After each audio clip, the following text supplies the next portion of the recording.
पुण्यश्लोक अहिल्यादेवी होळकर यांची 301वी जयंती या निमित्तानं चौंडी या त्यांच्या जन्मस्थळी रात्रीच्या सुमारास आमदार रोहित पवार आणि आमदार गोपीचंद पडळकर यांच्या कार्यकर्त्यांमध्ये जोरदार राडा आणि धक्काबुक्की झाली आहे।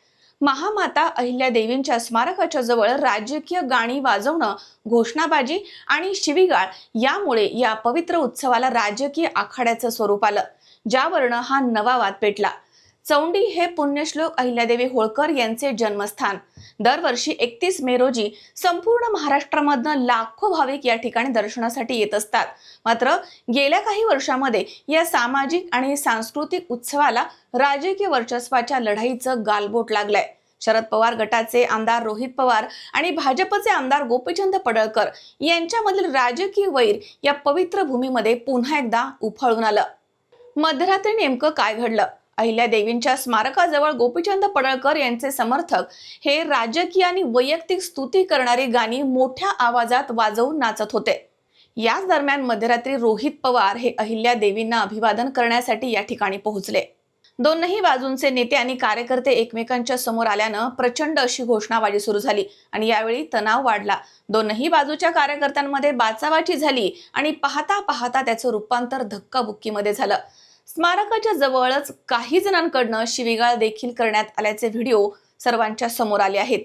दरम्यान रोहित पवारांच्या प्रचंड संतापाची 3 प्रमुख कारणं आहेत। आमदार रोहित पवारांनी या घटनेनंतर समाज माध्यमांवरती पोस्ट लिहून आपला संताप व्यक्त केला आहे।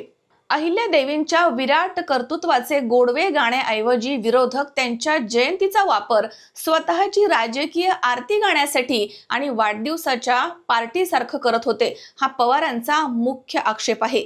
अहिल्यादेवींच्या पवित्र स्मारकाच्या जवळ राजकीय गाण्यांवरती नेत्यांना खांद्यावर घेऊन नाचणं आणि तिथेच खालच्या पातळीवर जाऊन शिवीगाळ करणं हे अत्यंत किळसवाणं आणि लाजिरवाणं आहे। असं वर्तन संतापजनक आहे, असा संताप त्यांनी व्यक्त केला। किमान महापुरुषांच्या आणि महामातांच्या जयंती दिनी तरी कुठं कसं वागावं याचं भान संबंधित लोकप्रतिनिधींनी ठेवलं पाहिजे, अशी सणसणीत चपकार त्यांनी लगावली आहे। हा वाद वैचारिक नसून निव्वळ राजकीय वर्चस्व आणि श्रेयाची लढाई आहे। अहिल्यादेवींच्या जयंतीसारख्या पवित्र सामाजिक सोहळ्यात स्वतःच्या राजकीय स्वार्थासाठी स्टंटबाजी करणं आणि गाणी वाजवणं, त्यामुळे चौंडीमध्ये हा राडा झालाय, ज्यानं सर्वसामान्य जनतेमध्ये तीव्र अशी नाराजी पसरवली आहे।